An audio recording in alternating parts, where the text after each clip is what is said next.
everybody. This is Gary from Constricted and Addicted. Today we're going to talk about what happens if your snake bites you.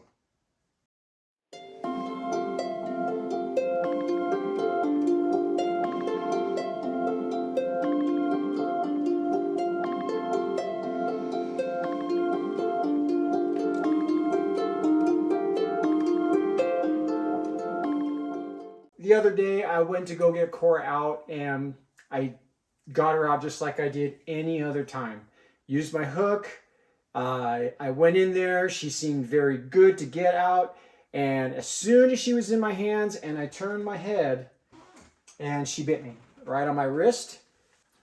You know, I had her in my hands and I was looking at her and she was just going to start crawling up my arm like she normally did. But a couple of things that happened. Number one, I was a little startled from the bite. I just got to make sure she's not getting into anything. And two, I felt her tense up when I got her out. So I immediately felt like something was wrong. Like I had done something wrong and she was letting me know. In my world, retics have 4 modes. They have thinking, they have defensive, they have sleeping, and they have feeding. And she's getting up there. She's being very curious. And when I got her out, I believe she was in a thinking mode. And then something happened. And I don't know if she just didn't want to come out or what the issue was. But she went into a defensive mode. And I wasn't even looking. Next thing I know, she had bit me on the wrist. And I had her in my hands and I was afraid she was going to bite me again, but she didn't look like she was going to bite me again. What I was concerned about was if I did something to her and made her uncomfortable, did she want to be in my hands? Did she want to be handled at the time? So I made a decision to go ahead and put her back. And I am not a breeder, I'm a keeper. So I have a lot of animals that I handle on a regular basis. I get bit. I don't get bit a lot. So whenever I do get bit, sometimes there's a little bit of apprehensiveness in going back and picking that animal up. Retics especially are very smart animals. If they learn that by biting me, that's going to keep me away, they will continue to do that. They'll learn that behavior. And if they don't want to be handled, that's what they'll do. So I made it a point to let her just hang out for the day. And the very next day, I came home. I had 2 brand new guitars in my possession. And I set the guitars in the living room. And I went and I got Cora out. And I started back up on a 15-minute session just to see how she was. Let her know that I have no intention of hurting you. To regain my trust.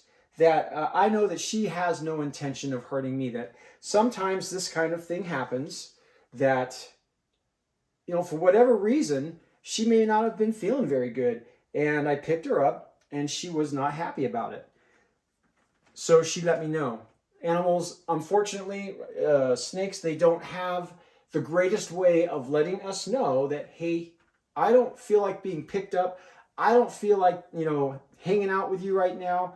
She stiffened up when I went to go get her out. And when she stiffened up, that should have been my sign.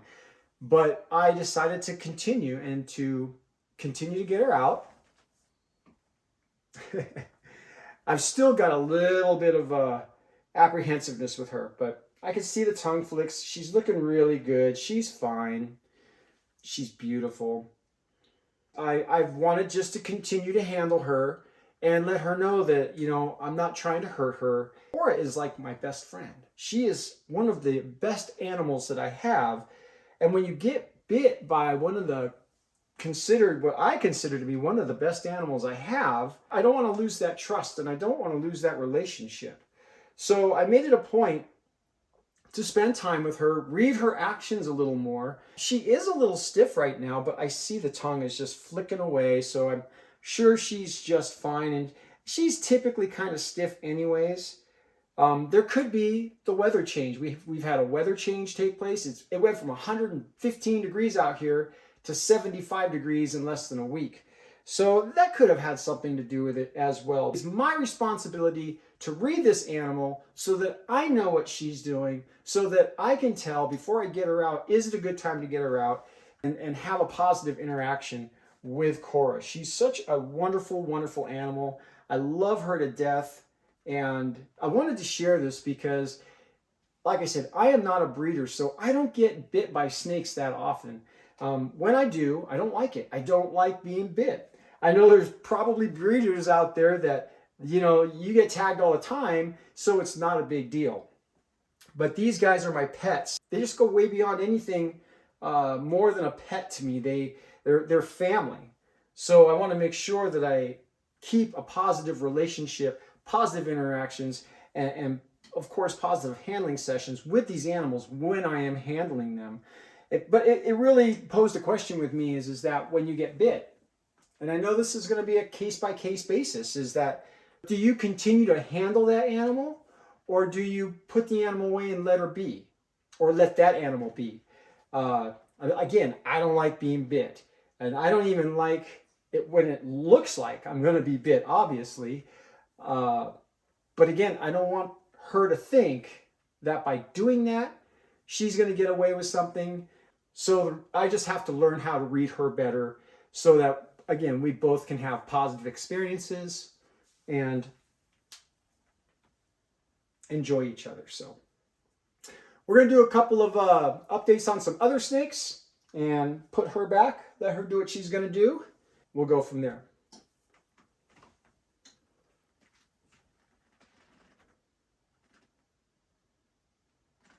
And here is my male Guyana. This is Odin. Odin just shed not too long ago, and this guy is just an amazing, amazing animal. Super colorful. He's got lots of pinks on him, and this tail is just phenomenal. He's truly one of the nicest Guyanas I think I've ever seen, or even one of the nicest red tails that I've ever seen. Definitely with that long red tail and the salmon color on his skin. He just shed not too long ago. So, but got him on bioactive, and he's doing really well with it. I'm really happy with the bioactive setups right now. They're doing exactly what I was told they were doing. The cleanup has been minimal. I still go in there. I still clean up after them. But for the most part, these guys are pretty self-contained. And it's cool because I can go into some of these enclosures and I know exactly where all of the isopods are hiding. So I can go in there, check them out, and I can see that they're breeding. There's more and more in there as time goes on. So it's kind of a cool thing. And I'm also doing what we call the hybrid bioactive system. So we're going to get Clarice out real quick because she just shed as well.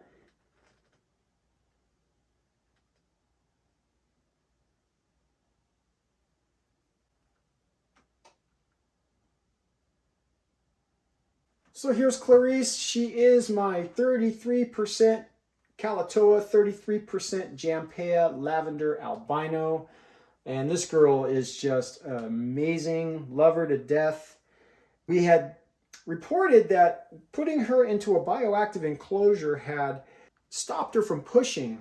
And that is not the case. She's destroyed every one of the plants that were in her enclosure. And she is now pushing pretty continuously on the glass, and so I've had to put a lot more decor in there. What she'll do is she pushes all of her decor around now in the enclosure, and I don't know how to stop her from doing that. I'm not going to overfeed her. Putting the extra decor in the enclosure has slowed her down, but I do know that when she gets active, she likes to cruise around, and then she tries to wedge her head between the glass and the frame of these enclosures. So I am actively looking to put her into a different type of enclosure so that maybe she'll stop doing that. But she's looking good right now. She hasn't been pushing too much, not like she was last time. Her face looks really good. Everything about her just looks good. I love the fire that comes up the side of her body. Just a beautiful, beautiful lavender albino reticulated python. Definitely one of my favorites. She's super curious, and I love this girl to death. This is Clarice, my 33% Calatoa, 33% Jampea reticulated python.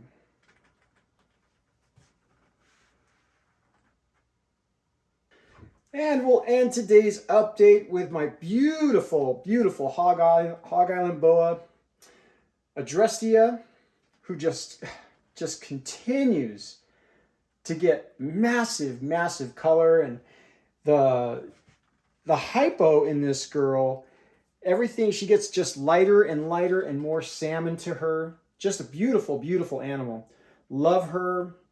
And she shed not too long ago. She's also on bioactive. She's doing really, really well on it. Just one of my favorites.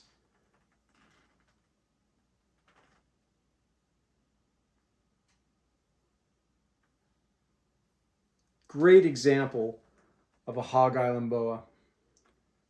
Produced by Vin Russo. And she was born in 2019, so she's 3 years old now. She's probably about 4 feet long, maybe at the most, 4 feet long. She's got great, great color. All right, guys, that's the end of this video. We'll catch up with you on the next one. Appreciate you, and thanks for watching.